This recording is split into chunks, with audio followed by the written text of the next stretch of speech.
नमस्कार दोस्तों, हम फिर से लेकर आ चुके हैं आप लोगों के लिए शाम की सभी ताज़ा और बड़ी खबरें। फटाफट अंदाज में एक एक कर बताएंगे आपको आज देश और दुनिया से क्या बड़ी खबरें निकल कर सामने आ रही हैं। लेकिन उससे पहले दोस्तों एक नजर डालेंगे सुर्खियों पर। कांग्रेस के ऊपर जमकर भड़के अखिलेश यादव, बोले कांग्रेस ने हमें धोखा दिया है, 6 प्रत्याशी हमारे बोलकर खुद के उतार दिए। बताएंगे आखिरकार क्यों इंडिया गठबंधन में अब दरार आ गई है। वहीं पर दोस्तों हमास फिलिस्तीन की लड़ाई में हो गई पुतिन की एंट्री। पुतिन ने आपको बताते चले कर दी हमास की मदद। बताएंगे आखिरकार मिस्र के रास्ते से कैसे वहां के लोगों की मदद कर रहे हैं पुतिन।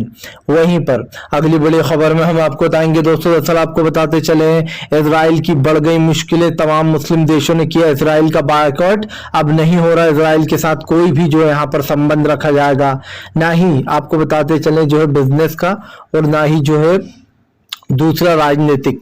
वहीं पर अगली बड़ी खबर में हम आपको बताएंगे राहुल गांधी का हमास और फिलिस्तीन पर पहला बयान। राहुल गांधी बोले जिस तरीके से फिलिस्तीन के गाजा के लोगों की जान ली गई है ये मानवता के खिलाफ है। वहीं पर अगली बड़ी खबर में हम आपको बताएंगे अखिलेश यादव पर भड़के अजय राय, बोले अखिलेश झूठ बोल रहे हैं, वो और ज्यादा कैंडिडेट चाहते थे और कांग्रेस सिर्फ 206 सीटें दे रही थी उन्हें। उन्होंने अपने 7 कैंडिडेट उतारे मध्य प्रदेश में। वहीं पर अगली बड़ी खबर में हम आपको बताएंगे दोस्तों, दरअसल आपको बताते चले राहुल गांधी और प्रियंका गांधी ने कर दिया पूरा मामला तेलंगाना में सेट। राहुल गांधी और प्रियंका गांधी की रैली में जन सैलाब उमड़ पड़ा। वहीं पर चाचा शिवपाल का भी कांग्रेस के ऊपर हमला, बोले फिलहाल इंडिया गठबंधन को हमें मजबूत रखना है, इसलिए कांग्रेस अपनी बातों पर कायम रहे। बताएंगे क्या कुछ बोला है। वहीं पर ओवैसी ने एक बार फिर से नेतन्याहू को घेरा, कहा नेतन्याहू जालिम है। अब तक जो है यहाँ पर आपको बताते चले दोस्तों कई बच्चों की जान ले चुका है, कई महिलाएं मारी जा चुकी हैं, उसके बाद भी नेतन्याहू रुक नहीं रहा है। वहीं पर अगली बड़ी खबर में हम आपको बताएंगे दोस्तों, सर आपको बताते चले राहुल गांधी की भविष्यवाणी, तमाम राज्यों में मेरी हमारी सरकार बनने जा रही है कांग्रेस की। वहीं पर अशोक गहलोत के बयान पर दोस्तों लोग होगा कंफ्यूज। अशोक गहलोत बोले मैं सीएम पद छोड़ना चाहता हूं लेकिन ये पद मुझे नहीं छोड़ना चाहता, मतलब साफ है चौथी बार भी वही सीएम पद संभालेंगे। तो तमाम खबरें दोस्तों फटाफट अंदाज में देंगे, एक एक कर देंगे। फिलहाल खैर चलिए बढ़ते हैं सबसे पहली और सबसे बड़ी खबर की ओर। दरअसल दोस्तों आपको बताते चले बढ़ गई जो है यहाँ पर नेतन्याहू की मुसीबत। आपको बताते चले बुरी तरीके से फंसे। दरअसल पहली बार राहुल गांधी ने भी दोस्तों नेतन्याहू की आलोचना कर दी है। राहुल गांधी ने नेतन्याहू की आलोचना करते हुए कहा कि जो फिलिस्तीन यानी कि जो गाजा के लोगों के साथ हो रहा है, जिस तरीके से गाजा में महिलाएं और बच्चों को मारा जा रहा है, राहुल गांधी ने कहा कि ये मानवता के खिलाफ है। राहुल ने कहा कि हम देख रहे हैं किस तरीके से गाजा में मासूम लोग जिन्होंने कुछ नहीं किया, बेकसूर लोग मारे जा रहे हैं। उन्होंने कहा कि ये देश के लिए खतरा है। राहुल गांधी ने कहा जिस तरीके से इन लोगों के साथ नरसंहार हुआ है उसको रोकना चाहिए। राहुल गांधी ने कहा कि हम उसकी भी आलोचना करते हैं जो हमास ने इजराइल के बेकसूर लोगों के साथ किया। राहुल गांधी ने कहा कि हमास ने इजराइल के बेकसूर लोगों पर जो हमला किया था उससे कई लोगों की जान चली गई थी, ये भी गलत है। राहुल ने कहा हम इसकी भी आलोचना करते हैं, लेकिन राहुल गांधी ने कहा कि इस चीज पर रोक लगना चाहिए और जल्द से जल्द इजराइल और उसकी लड़ाई फिलिस्तीन की रुकवाना चाहिए हमास की। आपको बताते चले दोस्तों दरअसल एक म्यूजिक कॉन्सेप्ट था जिस दिन हमास ने हमला किया था, उस हमले के बाद से ही इजराइल लगातार मासूम लोगों को मार रहा है। देखिए अगर हमास ने हमला किया, वहां के आतंकवादियों ने हमला किया तो आप उनको खत्म करो, लेकिन ये क्या दोस्तों आपके हमास के बजाय आप जो है मासूम लोगों को मार रहा हो। आपने हॉस्पिटल पर ही बम गिरा डाला जिसके कारण 500 लोगों की मौत हो गई। यही नहीं दोस्तों, वहां पर लगातार इसी तरीके के काम हो रहा है। आप तो बता दूं इस चीज को राहुल गांधी ने साफ विरोध किया। उन्होंने साफ कहा कि हम किसी भी हिंसा के खिलाफ हैं, हम इस चीज का कभी भी सपोर्ट नहीं करेंगे। राहुल गांधी ने कहा इस चीज को रोकना चाहिए और दोस्तों यकीन मानिए इस चीज को रोकने की बहुत जरूरत भी है, क्योंकि आज मुझे ऐसा लगता है कि इन चीजों पर रोक लगेगी तभी हमारा देश आगे बढ़ सकता है। आज जिस तरीके की चीजें निकलकर सामने आ रही हैं उस पर कहीं ना कहीं सरकार की नीतियां क्लियर स्टैंड दिखाई नहीं दे रहा है। और ये मैं इसलिए बोल रहा हूँ दोस्तों क्योंकि फिलहाल आप भी देख रहे हैं कि क्या हो रहा है। राहुल गांधी की बात बिल्कुल सही है। चलिए बढ़ते हैं एक और अगली बिग ब्रेकिंग की तरफ। बता दोस्तों, अखिलेश और कांग्रेस में चल गई तीखी बहस, क्या इंडिया गठबंधन में आ गई है दरार? दरअसल आपको बताते चले, कांग्रेस और अखिलेश आपस में ही भिड़ गए। समाजवादी पार्टी और कांग्रेस में भिड़त। आपको बताते चले, अखिलेश यादव मध्य प्रदेश लिस्ट को लेकर काफी लंबे समय से बात चल रही थी कांग्रेस से।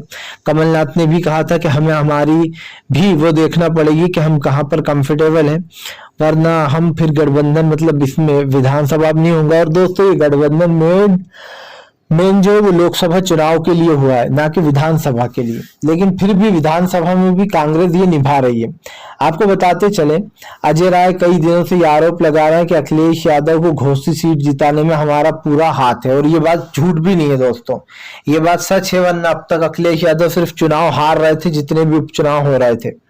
ऐसे में अब कल अखिलेश यादव ने जो है कांग्रेस के तमाम नेताओं पर हमला बोला। अखिलेश ने कहा कि कांग्रेस धोखेबाज पार्टी है, उसने हमें रात के 1 बजे तक मध्य प्रदेश में बिठाए रखा कमलनाथ और दिग्विजय सिंह ने। उन्होंने हमसे बात की कि हम कहां पर मजबूत है, कहां पर हम सीटें जीत सकते हैं। तो अखिलेश ने बताया, कभी हम यहाँ 5 सीटें जीते हैं, कभी 2 सीटें जीते हैं, तो 6 सीटें पर कुल मिलाकर बात चल रही थी। ऐसे में बात न बनने के कारण उसके बाद जो यहाँ पर इनकी बात नहीं बनी, तो अखिलेश यादव ने अपने प्रत्याशी 7 प्रत्याशियों को जो है उतार दिया मध्य प्रदेश में। ऐसे में अब सवाल ये उठने लगा है कि अखिलेश यादव ने वो जो 7 प्रत्याशी उतारे दोस्तों, वो क्यों उतारे? क्योंकि आपको बता दें, अखिलेश का कहना है कांग्रेस ने हमें धोखा दिया। वो हमें जिन सीटों कह रही थी कि हम यहाँ पर आपको प्रत्याशी उतारने देंगे, उसने वहां पर भी अपने ही प्रत्याशी उतार दिए थे 6। जबकि कांग्रेस ये आरोप लगा रही है कि अखिलेश 6 से ज्यादा सीटें चाहते थे, तभी तो उन्होंने अपने हमारा नाम घोषित करने से पहले ही 7 प्रत्याशी उतार डाले। यही कारण है दोस्तों कि अखिलेश यादव और कांग्रेस में भिड़ंत हो गई। जहां एक तरफ अजय राय लगातार समाजवादी पार्टी को घेरने में लगे अखिलेश को, तो वहीं दूसरी तरफ अब जो है यहाँ पर इंडिया गठबंधन में भी दरार आ रही है। कुछ लोग तो ये तक उड़ा रहे हैं कि नीतीश कुमार का प्रेम फिर से जाग उठा, वो बीजेपी के साथ है।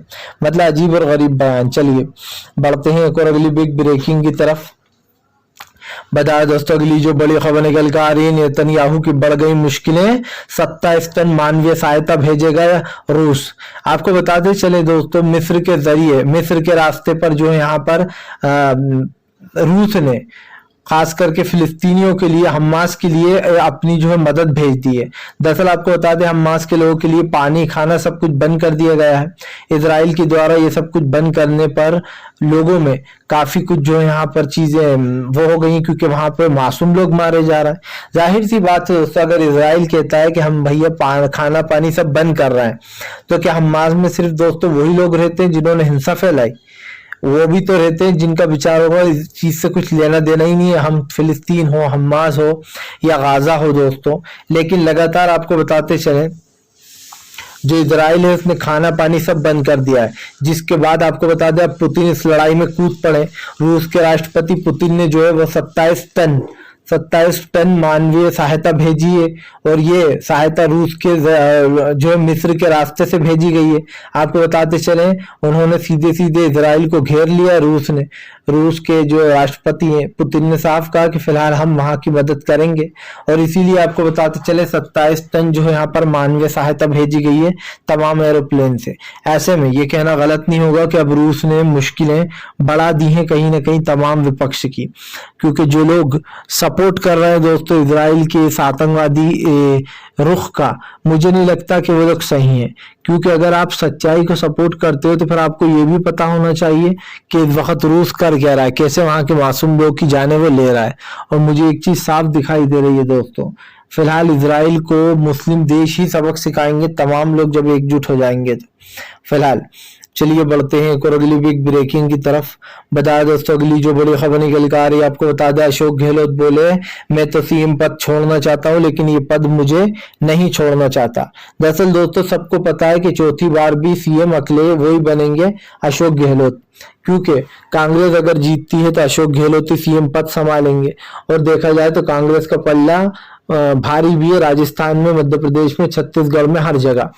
ऐसे में अब देखना ये कि क्या सच में ये आंकड़े वही बैठेंगे जो हर बार रिजल्ट निकल कर सामने आता है। ऐसे में अशोक गहलोत से जब पूछा गया कि क्या आपकी बार भी आप ही मुख्यमंत्री रहेंगे, तो अशोक गहलोत ने कहा कि मुझे सबसे पहली बार सोनिया गांधी जी ने चुना था, उन्होंने मुझ में कुछ देखा था जब भी मुझे चुना, इसीलिए उन्होंने कहा कि ये पद संभालना मेरी जिम्मेदारी है।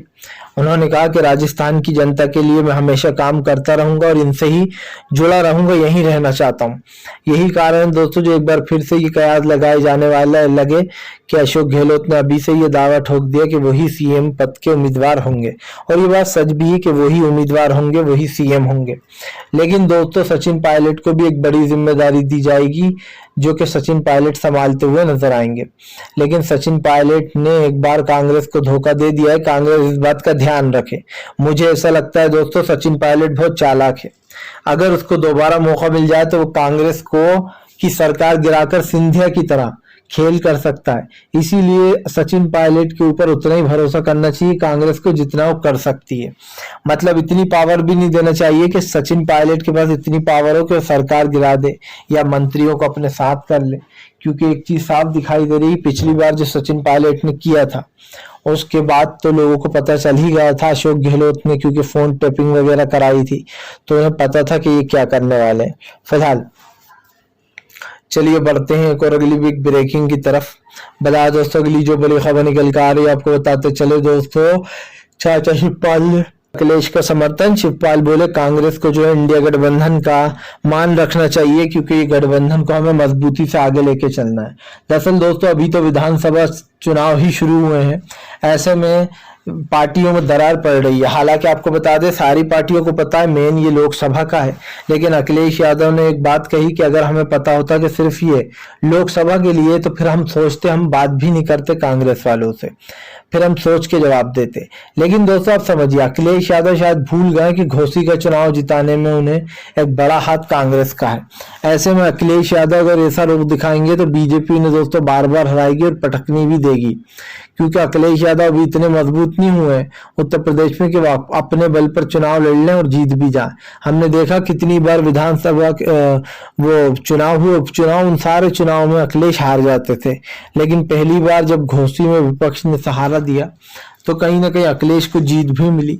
ऐसे में अब सिर्फ मध्य प्रदेश की सीटों को लेकर ही ये बवाल हुआ। हालांकि ज्यादा बड़ा बवाल नहीं है, ये समझ जाएगा क्योंकि चाचा शिवपाल ने भी कहा कि फिलहाल इस गठबंधन को मजबूती से आगे लेकर चलना है ताकि हम लोकसभा के चुनाव जीत पाए, क्योंकि आने वाले समय में 2024 में अब ज्यादा समय रह नहीं गया है। विधानसभा के चुनाव के बाद डायरेक्ट अब लोकसभा की ही बारी है। ऐसे में अब की बार कांग्रेस कोई मौका नहीं छोड़ना चाहती, वो नहीं चाहती कि देश में अब बीजेपी की सरकार और रहे और देश को खत्म करने का काम करे। पूरे देश भर में दोस्तों कांग्रेस की सरकार आने वाली है। ऐसे में ये कहना गलत नहीं होगा, राहुल गांधी ने तो संकेत भी दे दिए कि जिन लोगों की फाइलें दबी हुई हैं अब उनके सारे काले चिट्ठे निकलेंगे जब कांग्रेस की सरकार आएगी, और उन सबको दोस्तों बीजेपी के वो तमाम नेता जेल जाएंगे जिन जिन ने घोटाले कर रखे, ये तो साफ हो चुका है। फिलहाल चलिए बढ़ते हैं एक और अगली बिग ब्रेकिंग की तरफ। बता दोस्तों अगली जो बड़ी खबर निकल कर आ रही है आपको बताते चले दोस्तों, इजराइल की बढ़ गई मुश्किलें, तमाम मुस्लिम देश ने कर दिया है इजराइल को बायकॉट।